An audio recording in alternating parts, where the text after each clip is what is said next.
The opening sequence of the film Tenet takes place at an opera house. The scene begins with a group of militants infiltrating the performance hall and holding everyone hostage. The police arrive on the location, but another set of armed guys is already waiting in a black van dressed in SWAT uniforms. One of the men in SWAT outfits is John David Washington's Peter Protagonist, or protagonist for short. When they watch the cops arrive, they put on Velcro patches to match the incoming SWAT team. Then they burst out of the van, flawlessly integrating with the approaching SWAT force as they storm the performance hall.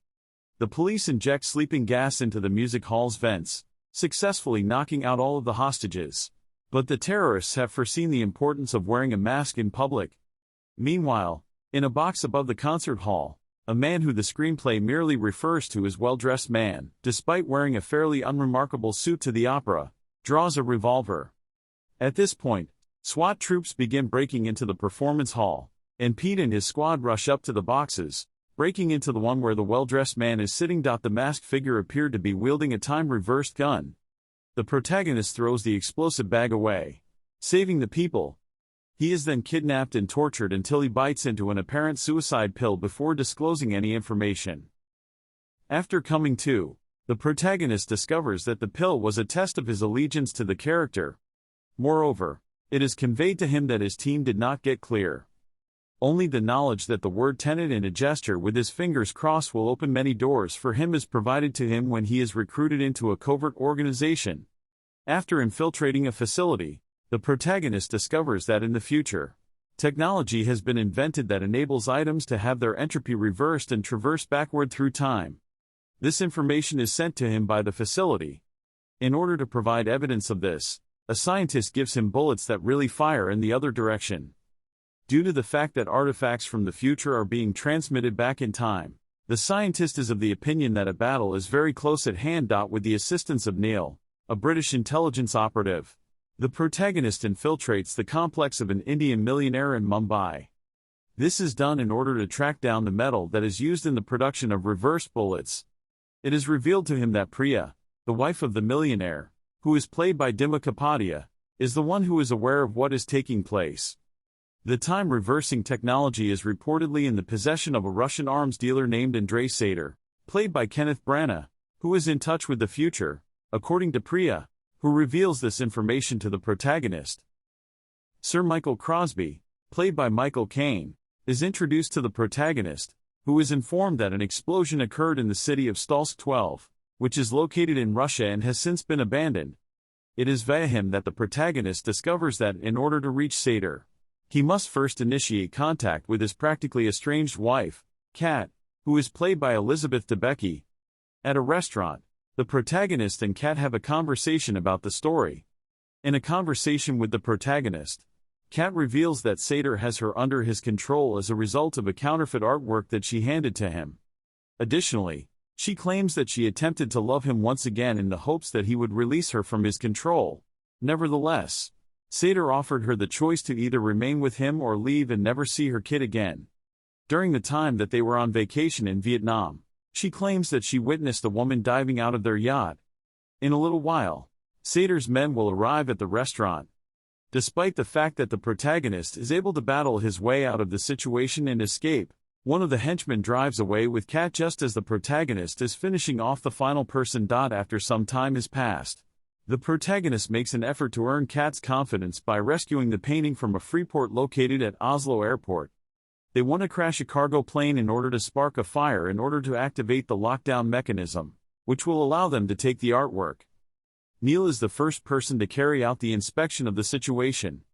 As a means of diverting attention, they enlist the assistance of Mahir, played by Himesh Patel, who causes the airplane to crash and scatters gold bars across the roadway. Nevertheless, as the operation is being carried out, the protagonist and Neil are assaulted by two individuals who are wearing masks. One of the men is inverted, and the other is forward. These attackers appeared from a temporal style in the Pentagon. Neither of the adversaries is able to discover who they are before the protagonist and Neil are able to discover their identities. The protagonist comes face to face with Priya, who reveals to him that the two adversaries were actually the same individual. The protagonist goes back to Kat and asks for her assistance in arranging a meeting with Sater. It is Kat's responsibility to make arrangements for the protagonist to attend a dinner party that is being held by Satyr. However, the oligarch does not trust the protagonist until he describes opera. The protagonist, Kat, and Satyr go sailing together.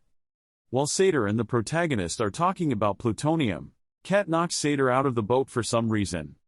The protagonist comes to his rescue, and Kat is furious with him for doing so. Because Satyr claims to be in need, he provides financial support. A heist is planned to take place on a highway by the protagonist and Neil. They are successful in taking the plutonium, which is contained in an orange container, from an armored vehicle. However, their plans are disrupted by a car that has been turned upside down. They continue to pursue the vehicle until they come to an upside-down Satyr holding a forward Kat at gunpoint inside of it.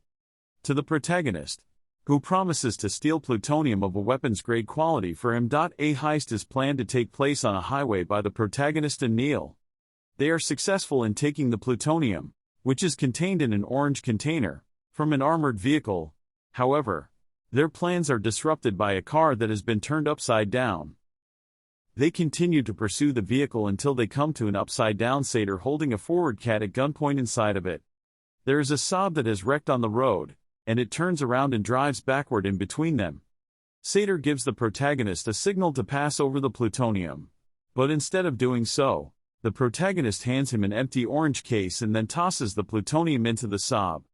The plans that Satyr and his crew have devised are revealed by the protagonist, who reveals that they are carrying out a temporal pincer movement in which they go both forwards and backwards in time. This is accomplished by entering a temporal style after the operation and then moving backward through time. Satyr shoots Kat at the temporal junction and then proceeds to escape with her before Neil shouts for reinforcements and they come to secure the temporal style. As a result of the protagonist's suspicions, Neil is questioned about the identities of these individuals. Neil reveals to him that they are Priya's men, a group that is commanded by Ives, who is played by Aaron Taylor Johnson. In spite of being cautioned against it, the protagonist decides to pursue Satyr back through the temporal style, where it is revealed that he is the person who was driving the Saab. As he waits for the radio device to be reinserted into a vehicle, he places it on an orange shell that is empty and places it on the road. In the process of following it, it is revealed that Satyr witnessed the plutonium flying from the Saab back into the hands of the front protagonist. It is through the gadget that he learns that Satyr has put together the algorithm, which consists of the false plutonium bits that are currently being transported to the hypocenter. During the pursuit, the Saab crashes while the protagonist is inside of it in an inverted position. Not only does Satyr manage to get his hands on the algorithm component off-screen, but he also manages to burn the automobile, which turns into ice. A group led by Ives comes to the rescue of the protagonist. It has come to light that Satyr is suffering from pancreatic cancer that cannot be cured, and he has become omnicidal. He has come to the conclusion that if he were to pass away, he would like to be the one to bring death to all of mankind. The algorithm that Satyr is hunting for is not plutonium. Rather, it is a future algorithm consisting of 9 pieces of phony plutonium that has the potential to cause the entropy time direction of the world to reverse. Since the actions that are being made by mankind in the current day are causing their future Earth to be destroyed, a scientist from the future will develop the algorithm in the future as a means of reversing the course of history. The algorithm is going to be used by Satyr as a doomsday device that will reverse entropy for the whole planet, with the end result being the destruction of everything on it.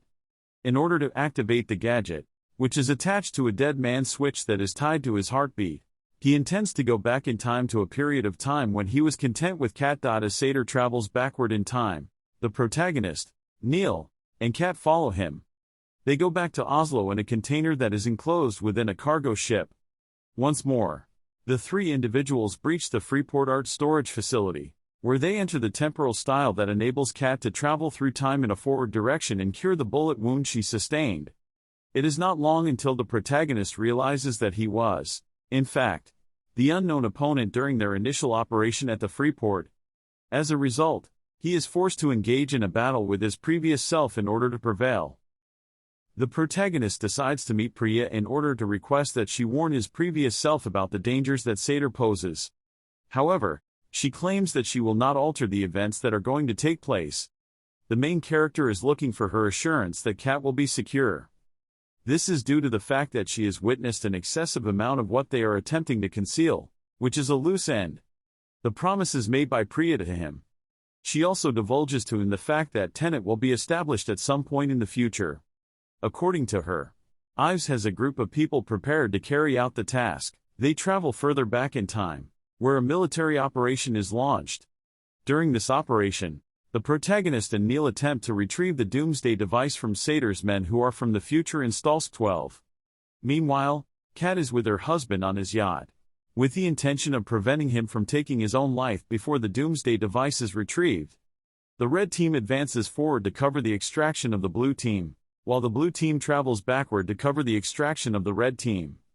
This is how they function in a temporal pincer maneuver. Ives and the protagonist are associated with the red squad, whilst Neil is a member of the blue team. Halfway through the operation, Neil uses a temporal gate to reverse back to forward in order to warn the protagonist and Ives about a trap that he saw Volkov, one of Sator's men, set. Volkov was the one who planted the trap. All of Neil's efforts, however, have been in vain. After entering the tunnel, the protagonist and Ives find themselves trapped inside of it. As they continue their investigation, they discover the location where Volkov, who is hiding behind a gate that is closed, is keeping an eye on the doomsday weapon. A member of the blue team is also seen dead next to Volkov, and a red string is linked to the bag that belonged to that individual. Through the course of the opera siege, the protagonist identifies this unknown individual through a communication device that is located in the tunnel. Sator communicates with the protagonist from the boat about his overall strategy. Sator argues that because that future is deteriorating, they have no choice but to go back to the past because they have no other place to go. Following this, Sator gives Volkov the command to shoot the protagonist in the head when the dead corpse appears, and Volkov takes the shot, which causes the gate to open. Volkov is eliminated by the protagonist and Ives, who also manage to retrieve the doomsday bomb. After closing the gate, the member of the blue team returns to the entrance of the building. We are running out of time. An attempt is made by Neil, who is swapped midway, to throw a rope through the opening on top of the tunnel. The protagonist and Ives cling onto the rope as it is pushed up against them. On the boat, Kat is responsible for Sator's death. In spite of the catastrophe, the planet is spared from destruction. Kat dives into the ocean after finally coming to the realization that she was the lady that her previous self had seen on the boat. Ives splits the algorithm into 3 parts and gives each of them to himself, the protagonist, and Neil before decomposing it further. Ives stresses the importance of their keeping it behind their backs. During the time when Neil is planning to return to the scene, he hands the protagonist his piece. During that moment, the protagonist becomes aware of the fact that Neil is wearing a crimson string around his neck. As a result, he arrives to the conclusion that Neil was the disguised individual who rescued him during the opera siege and the member of the blue squad who was slain by Volkov inside the tunnel. The protagonist cries tears as he realizes the fate that awaits his companion at this moment. It is revealed by Neil that the future protagonist recruited him to work in this operation in the past, and as a result, he has known him for a considerable amount of time. In order to return to the operation with the blue team, Neil informs the protagonist that he will see him at the beginning of the story. After all that has happened in the movie, the protagonist comes to Kat's rescue and prevents her from being killed by Priya. By doing so, he reveals that it is his responsibility to wrap up any loose ends and that he has been the commander of Tenet operations for the last 2 years.